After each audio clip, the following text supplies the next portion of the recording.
callbacks in JavaScript. আমরা সবাই জানি JavaScript single threaded programming language, right? তো সেটা দিয়ে যদি আমরা ইন প্যারালাল একাধিক কাজ করতে চাই, সে প্রসেসরে মাল্টি থ্রেড ফ্যাসিলিটিস সে নিতে পারবে না। এটা যদি হয় তাহলে আমরা যদি ইন প্যারালাল একাধিক কাজ করতে চাই, যেমন ধরুন ফেসবুকে ইমেজ আপলোড হচ্ছে এবং ইন দ্য মিন টাইম আমি কাউকে মেসেজ দিচ্ছি বা আমার কোনো নোটিফিকেশন আসছে, তো তাহলে কোনো না কোনো প্রসেস তো স্টপ হয়ে যাওয়ার কথা, কিন্তু তা হয় না। কি আবার একটা সিচুয়েশন চিন্তা করুন যে ফেসবুকে ইমেজ আপলোড শেষ হয়ে যাওয়ার পরে একটা ফাংশন কল হচ্ছে, যার ফলে আমাদেরকে কোনো একটা নোটিফিকেশন দেওয়া হচ্ছে বা কোনো একটা পপ আপ মেসেজ দেওয়া হচ্ছে যে ইমেজ আপলোড শেষ হয়েছে। তো এখানে দুইটা সিচুয়েশন, একটা হচ্ছে একটা কাজ আরেকটা কাজের কমপ্লিট হওয়ার উপর নির্ভর করছে না, এবং একটা কাজ আরেকটা কাজে কমপ্লিট হওয়ার উপর নির্ভর করছে। আজকের সেশনে আমরা দ্বিতীয় সিনারিওটা সম্বন্ধে জানবো, যে একটা কাজ আরেকটা কাজ এর কমপ্লিট হওয়ার উপর নির্ভর করাবো কিভাবে, নোয়িং দ্যাট দুইটাই হচ্ছে। তো প্রথম সিচুয়েশনটা পরে আমরা জানবো, আজকে দ্বিতীয় সিচুয়েশনটা জানি, যে একটা সিচুয়েশন বা একটা ঘটনা আরেকটা ঘটনার এক্সিকিউট হওয়া পর্যন্ত কিভাবে আমি তাকে ওয়েট করাবো। তো আজকের সেশনে আমরা সেটা জানবো। হ্যালো ভিউয়ার্স, আমি মোহাম্মদ শাহরিয়ার কবির ফ্রম ফ্যান্ট একাডেমি, এবং আজকের সেশনে আমরা কল ব্যাক সম্বন্ধে জানবো। তো ভিডিওটি শুরু করার আগে আপনি আমাদের নতুন ভিউয়ার হয়ে থাকলে অবশ্যই আমাদের চ্যানেলকে সাবস্ক্রাইব করুন এবং আমাদের লেটেস্ট আপডেট পেতে বেল আইকনে ক্লিক করতে ভুলবেন না। তো let's start. What is the agenda of this session? আজকের সেশনে আমরা কলব্যাক সম্বন্ধে জানবো, কলব্যাক কিভাবে ইউজ করতে হয় এবং কোথায় ইউজ করতে হয় সেটা আমরা জানবো, এবং আমরা পরবর্তীতে জানবো যে কলব্যাক ইউজ করাটা কেন ডিসকারেজ করা হয়। তো what are the drawbacks of the callback, right? প্রথমে আমরা জানি কলব্যাক কি জিনিস। Callback is a function. So callback functions are such functions that are passed as a parameter of a function and called after the completion of task, right? অর্থাৎ callback function হচ্ছে অন্য একটা ফাংশনের প্যারামিটার পাস করানো হয়, এবং সেই ফাংশনটার কোন একটা টাস্ক কমপ্লিট হয়ে যাওয়ার পরে সেই ফাংশনটাকে কল করা হয়, রাইট? খুবই কমন একটা উদাহরণ হচ্ছে set time out. Set time আউটে প্রথম প্যারামিটারে থাকে একটা ফাংশন এবং দ্বিতীয় প্যারামিটারে থাকে হচ্ছে টাইম। অর্থাৎ এক্ষেত্রে আমরা প্রতি 3 সেকেন্ড পর পর একটা ফাংশনকে আমরা কল করছি, অর্থাৎ প্রতি 3 সেকেন্ড পর পর একটা কোনো কিছু ফায়ার হচ্ছে, যার কারণে আহ, ওই ফাংশনটা কল হচ্ছে। অর্থাৎ আমরা এইভাবে বলতে পারি যে এই প্রথম ফাংশনটা কোনো কিছু এক্সিকিউশন শেষ হয়ে যাওয়ার পরে কল হচ্ছে, বা এক্সিকিউশন শেষ হওয়ার জন্য ওয়েট করছে, right? Alright. Call back function use কি? কল ব্যাক ফাংশন কিছু সার্টেন টাস্ক কমপ্লিট হয়ে যাওয়ার পরে কল হয়, রাইট? তো এইটা প্যারামিটার হিসেবে একটা অবজেক্ট রিসিভ করে, যেই অবজেক্টটা তাকে যে কল করেছে তার সেই কোন একটা প্রসেস কমপ্লিট হওয়ার পরে যে রেজাল্ট, সেটাই সেটা সে পাস করানো হয়, রাইট? তো যদি সেটা সম্ভব হয়, তো cases like event handling, fetching data from server, getting data from database, তো এই তিনটা ক্ষেত্রে আমরা call back function mostly use করি। ওকে, এই এই সিচুয়েশনে আমরা কি হয় যে আমরা জানি না আসলে যে আমাদের কখন এই ইভেন্টটা ফায়ার হবে, বাট আমরা জানি যে এই ইভেন্টটা যদি ফায়ার হয় তাহলে আমরা কি করবো, রাইট? তো আমরা জাস্ট কি বলি, যে আমরা বলি যে যদি ইভেন্ট এ হ্যাপেন্স, ইভেন্ট এ যদি হয় তাহলে আমরা কি করব, তাহলে টাস্ক বি কমপ্লিট করব। তো যদি টাস্ক বি কমপ্লিট হয়ে যায় তাহলে টাস্ক সি কমপ্লিট করবো, এটসেট্রা। অর্থাৎ এমন হতে পারে যে আমরা সার্ভার থেকে ডাটা ফেচ করলাম, কোন একটা কাজ করলাম, দেন সার্ভারে ডাটা পাঠালাম, দেন সার্ভার আমাদের রেসপন্স হিসেবে আরেকটা ডাটা দিল, সেই ডাটা নিয়ে আমরা কোনো একটা কাজ করলাম। সো এরকম চেইন অফ ইভেন্টস হতেই পারে। তো এই ক্ষেত্রে আমরা কল ব্যাক ফাংশন ইউজ করি, রাইট? সো একটা কাজ হলো, তার সেটা শেষ হলে একটা কাজ হবে, সেটা শেষ হলে একটা কাজ হবে, সো অন সো ফোর্থ। ওকে, তো structure of callback function, structure of callback function এটা ভেরি সিম্পল। তো আমরা সেট টাইম আউটের ক্ষেত্রে দেখেছিলাম যে একটা ফাংশনের নাম দিতে হয়, তার প্যারামিটার থাকে, এবং অবশ্যই যেই ফাংশনটা কলব্যাক হিসেবে পাঠাবো সেই ফাংশনটাও থাকে, এবং আমরা যেই কাজ করতে চাই সেই কাজটা কমপ্লিট হওয়ার পরে কলব্যাক ফাংশনটাকে কল করতে হয়, এবং সেখানে যদি প্যারামিটার দেওয়া লাগে তাহলে সেটা প্যারামিটার হিসেবে দিতে হয়। এবং এটা কলব্যাক ফাংশন কি, callback function very just like a normal function, just এটাকে একটা অন্য একটা ফাংশনের প্যারামিটার হিসেবে পাস করানো হয়, দ্যাটস ইট। অলরাইট। তো এবার আমরা যেটা করবো যে আমরা ভিএস কোড ওপেন করবো, ভিএস কোড ওপেন করে সরাসরি আমরা কোডে চলে যাব। অলরাইট। তো we have a VS Code open, এবং পাশে আমাদের ব্রাউজার ওপেন রয়েছে। আমরা ব্রাউজার কনসোল ওপেন করে রেখেছি, এবং আমাদের এমটি জাভাস্ক্রিপ্ট ফাইল রয়েছে এবং এইচটিএমএল ফাইল রয়েছে। ওকে, এবার আমরা খুবই খুবই সিম্পল একটা কলব্যাক ফাংশনের উদাহরণ আমরা দেখবো, that is an event handler. তো আমরা লিখবো window dot add event listener, এবং ইভেন্ট টাইপ, এবং আমরা এখানে একটু খেয়াল করি আমরা। তো প্রথম প্যারামিটার সে নেয় টাইপ, অর্থাৎ কোন টাইপের ইভেন্ট, এবং দ্বিতীয় প্যারামিটার হিসাবে নেয় listener, that is a function, right? তো এখানে এই যে অ্যারো ফাংশন চিহ্ন দেওয়া রয়েছে। তো এবং সে রিটার্ন টাইপও দেওয়া রয়েছে, অর্থাৎ এটা একটা ইভেন্ট হ্যান্ডলার সে প্যারামিটার হিসেবে নেয়, রাইট? তো প্রথমে আমরা ইভেন্ট টাইপ দিলাম লেটস সে ক্লিক, এবং আমরা একটা হ্যান্ডলারকে এখানে পাস করাবো। তো সেটা আমরা এখানে না লিখে আমরা একটা ফাংশন আলাদাভাবে লিখি, function let's name it click event handler console.log hello, এবং সেটাকে আমরা এখানে পাস করলাম, that is click event handler. Save, আমরা এখানে ক্লিক করলাম এবং ক্লিক করার সাথে সাথে আমরা হ্যালো লেখাটা কনসোল প্রিন্ট হচ্ছে। অর্থাৎ এক্ষেত্রে আমরা আসলে জানি না যে কখন আমাদের ক্লিক হবে বা কখন আমরা ব্রাউজারে ক্লিক করব, বাট এটা আমরা জানি যে যখন ক্লিক হবে তখন ক্লিক ইভেন্টটা ফায়ার হওয়ার পরে যে এই ফাংশনটা কল হবে। অলরাইট? তো আমরা ব্যাপারটাকে আরো কমপ্লিকেটেড একটা এক্সাম্পল দিই, তাহলে আমরা ব্যাপারটা বুঝতে পারবো। উদাহরণস্বরূপ আমরা চাচ্ছি যে এই কল ব্যাক ফাংশনটা ৩ সেকেন্ড ডিলে করবে, ডিলে করে আরেকটা ফাংশনকে সে কল করবে, এবং সেই ফাংশনের ভিতরে সে কোন একটা অবজেক্টকে সে প্যারামিটারে পাস করাবে, রাইট? তো আমরা কি করব? আমরা চাচ্ছি এরকম ব্যাপারটাকে আমরা এইভাবে লিখি যে আমরা যখন কোন একটা বাটনে ক্লিক করব তখন সে সার্ভারের কাছে ডেটা নিবে। ডেটা নিয়ে সেই ডেটাটা হচ্ছে কল ব্যাক ফাংশনের ভিতরে পাস করাবে, রাইট? তো আমরা ধরে নিই যে আমাদের সার্ভার থেকে ডেটা আসতে ৩ সেকেন্ড লাগে। তো আমরা কাজটা এখানে করব না। আমরা এখানে একটা ফাংশন সরাসরি এখানেই লিখব, রাইট? অলরাইট। তো এবার আমরা যেটা করব var লিখলাম response data, sorry, name, let's name it John, let's name him John, and height, let's say 150, 150 centimeters, right? এবার কি হবে? এইবার আমরা একটা set timeout কল করব, set timeout, not this or set timeout, just set timeout. Set timeout কি করে? সে একটা callback ফাংশনকে প্রথম প্যারামিটার হিসেবে নেয়, right?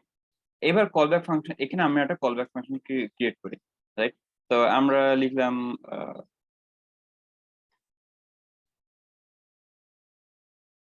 Callback function,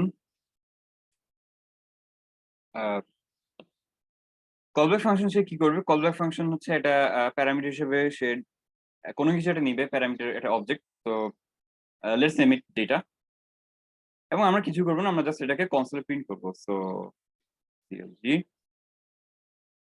data, that's it, alright. এবং অবভিয়াসলি যেটা হবে, সরি, ফাংশন, অলরাইট। এবার এটা কি করবো? আমরা কলব্যাক ফাংশনটা এখানে কল করবো, কলব্যাক ফাংশন, সরি, আমি কলব্যাক ফাংশনটা এখানে কল করবো না, আমরা এইখানে ফায়ার করবো এটাকে, রাইট?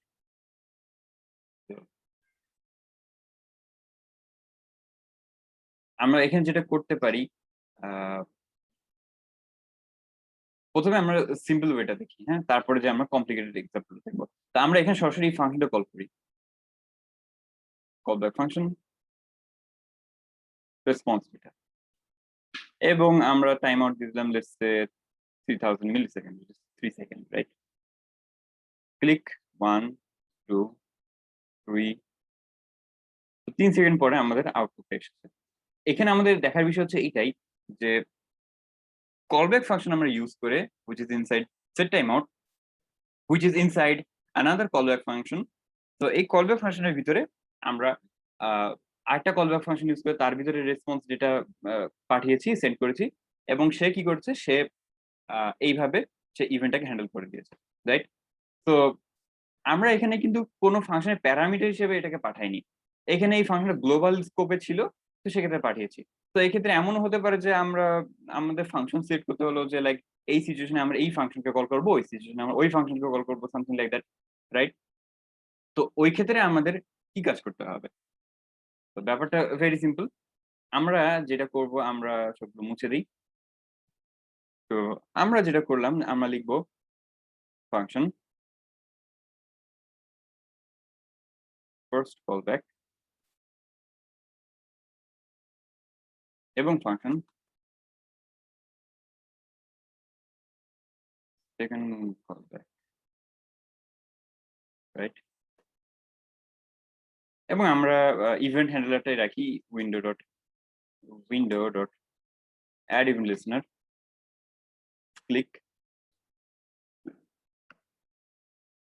আচ্ছা, ক্লিক এই ফাংশনে কল হওয়ার পরে কি হবে, এটা একটা প্রশ্ন, রাইট? আমরা যেটা করতে চাই যে আমরা যখন একবার ক্লিক করব তখন একটা লেখা কনসোলে প্রিন্ট হবে, আরেকটা যখন ক্লিক করব তখন আরেকটা লেখা কনসোলে প্রিন্ট হবে, রাইট? তো ক্লিক হলে কি হবে এটা আমাদের দেখার বিষয়। তো এবং আমরা একটা ফাংশন লিখি, ফাংশন ক্লিক হ্যান্ডলার, রাইট? এবং আমরা একটা ভ্যারিয়েবল রাখি var, global variable var, let's say click counter equal to 0। তো প্রত্যেকবার ক্লিক হলে ক্লিক কাউন্টারটা এক করে বাড়বে, খুবই স্বাভাবিক কথা। ফাংশন এবং সে প্যারামিটার হিসেবে ক্লিক হ্যান্ডেল এটা নিবে।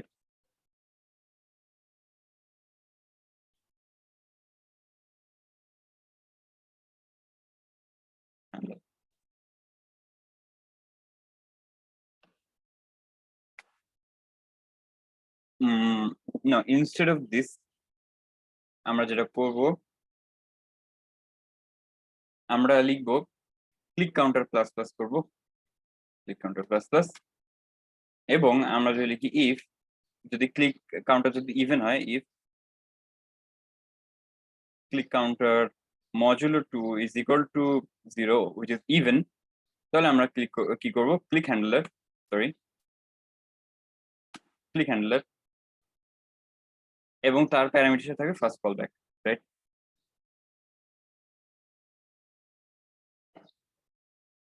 কল ব্যাক এবং সে একটা প্যারামিটার নিবে, সে কতবার ক্লিক কাউন্ট হয়েছে। So let's name it x, right? তো এবার কি হবে, সে কল ব্যাক এর মধ্যে সে এক্স এই প্যারামিটার পাস করে দিবে। তো ফার্স্ট কল ব্যাক এর ক্ষেত্রে কি হবে, ফার্স্ট কল ব্যাক সেটাও একটা প্যারামিটার নেবে এক্স এবং সেকেন্ড কল ব্যাক সেটা প্যারামিটার নেবে x, right?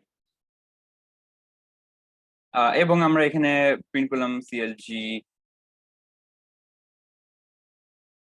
Hello first call back comma x, same for this one. So this second callback, all right? তো ক্লিক হ্যান্ডলার এই ফাংশনের ভিতরে সে দুটো প্যারামিটার নিবে। তো প্রথম প্যারামিটার হচ্ছে কোন কলব্যাকটা আমরা পাঠাবো এবং দ্বিতীয় প্যারামিটার হচ্ছে ক্লিক কাউন্টার, রাইট? তো আমরা প্রথমে দিলাম যে first callback counter, sorry click counter else, sorry else click click handler, second callback click counter, alright? তো এবার আমরা এটা দেখি, আমরা যদি এখানে ক্লিক করি hello second callback, click hello first callback, তো আমরা এখানে দেখতে পাচ্ছি যে আসলে এবার এই যে ইভেন্ট হচ্ছে, ইভেন্টের সাথে সাথে আমরা কন্ডিশনালি কলব্যাক ফাংশনকে প্যারামিটার পাস করাচ্ছি এবং এই ফাংশনটা without knowing which function it is passing to, সে জাস্ট প্যারামিটারটাকে সে পাস করে দিচ্ছে এবং ফাংশনটাকে সে কল করতেছে। তো এইভাবে বেসিক্যালি আমরা কলব্যাক ফাংশন কাজটা করি, রাইট? তো এমনও হতে পারে যে এই ফাংশনটা সেও হচ্ছে আরেকটা প্যারামিটারকে একটা ফাংশনকে প্যারামিটার হিসেবে নিতেও পারে। সেক্ষেত্রে কি হবে, সেক্ষেত্রে হচ্ছে সেই প্যারামিটারটা এই ক্লিক হ্যান্ডলার ফাংশনের ভিতরে বলে দিতে হবে অথবা সেটা গ্লোবাল হতে হবে। তো এইভাবে বেসিক্যালি আমরা কলব্যাক ফাংশনের কাজটা করি। তো this is very simple event handling. আমরা যখন পরবর্তী কোনো একটা সেশন যখন আমরা ব্রাউজার থেকে ডেটা ফেচ করব বা পরবর্তীতে যখন সার্ভার সাইড অ্যাপ্লিকেশন শিখবো, সেখানে আমরা দেখবো যে যখন আমরা ডেটাবেস থেকে ডেটা ফেচ করব বা সার্ভারের রেসপন্স যখন আমরা হ্যান্ডেল করব বা রিকোয়েস্ট যখন হ্যান্ডেল করব, তো তখন আমরা সেখানেও কলব্যাক ফাংশনের উপস্থিতি লক্ষ্য করব। তো আজকের সেশনের জন্য আমরা কলব্যাক ফাংশনটাকে শুধুমাত্র ইভেন্ট পর্যন্ত রাখলাম, রাইট? তো এবার আমরা জানবো যে কলব্যাক ফাংশন ড্রব্যাকটা কি, আমরা এটা কেন ডিসকারেজ করি, রাইট? তো তো why callback using callback functions are discouraged? আমরা যদি একটা চেইন অফ ইভেন্ট হ্যান্ডেল করতে চাই, তো তখন আমাদের কি করতে হবে, যে একটা ফাংশনের ভিতর কলব্যাক প্যারামিটারের ভিতর আরেকটা ফাংশনকে দিতে হবে, তার ভিতর আরেকটা, তার ভিতর আরেকটা, সো অন সো ফোর্থ। উদাহরণস্বরূপ আমি যে এক্সাম্পলটা দিয়েছিলাম যে আমরা ডাটাবেসে ডাটা ফেচ করবো, কোন একটা কাজ করে ডাটাবেসে আবার ডাটা পাঠাবো, ডাটাবেস আমাদের সার্ভারে আমাদের কোন একটা রেসপন্স দিবে, সেই তার উপর ভিত্তি করে হয়তো আমরা আবার কোন ডেটা পাঠাবো সার্ভারে, সামথিং লাইক দ্যাট। তো এই যে আমরা একের পর এক চেইন অফ ইভেন্টস বা চেইন অফ টাস্ক আমরা কমপ্লিট করতেছি, যদি আমরা এটা কল ব্যাক দিয়ে করতে চাই, তাহলে আমাদের কোডটা অনেক বেশি জটিল হয়ে যাবে। ঠিক আছে, এই যে কল ব্যাকের ভিতর কল ব্যাক থাকবে, তার ভিতর কল ব্যাক থাকবে, এইভাবে এটা চলতে থাকবে। তো এই জিনিসটাকে বলা হয় কল ব্যাক হেল, রাইট? তো এই কল ব্যাক হেল, এটার ফলে কি হয়েছে, আমাদের কোডটা অনেক বেশি জটিল হয়ে যায়, কোডটা সহজে রিডেবল থাকে না, এবং অবশ্যই ব্যাপারটা অনেক এরর প্রোন হয়ে যায়, রাইট? তো সেক্ষেত্রে আমাদের আসলে কি করণীয়? তো এটা সলিউশন কি? What is the solution? Solution হচ্ছে প্রমিসেস। প্রমিসেস এটা ক্লাস, জাভাস্ক্রিপ্ট ক্লাস, এবং সেটা আমাদেরকে এই সমস্যার সমাধান করে। তো কি সেই promises? Oh no, that's for tomorrow's session. So yeah, that's it guys. That's for today's session. আগামী সেশনে আমরা প্রমিসেস সম্বন্ধে জানবো। So thank you guys. Thanks for watching. See you in the next session.